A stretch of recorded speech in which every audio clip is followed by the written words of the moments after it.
కలహాలు లేదా గర్వం ద్వారా ఏమీ చేయకూడదు. కానీ వినయపూర్వకమైన మనస్సుతో ప్రతి ఒక్కరూ తమకన్నా ఒకరిని గొప్పగా ఎంచుకోవాలి. నేను మీకు చూపించాను ఏది మంచిదో, మరియు మీ దేవుడైన యెహోవా మీ నుండి ఏమి ఆశించాలి.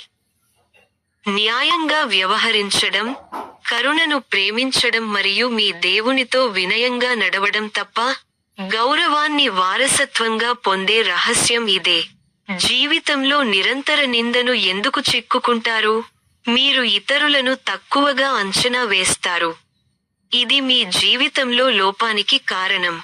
మీరు తెలివైనవారు మరియు ప్రతిభావంతులు అయినప్పటికీ ఇతరులను తక్కువగా అంచనా వేసినప్పుడు మీకు జీవితంలో ఎటువంటి పురోగతి లేదు.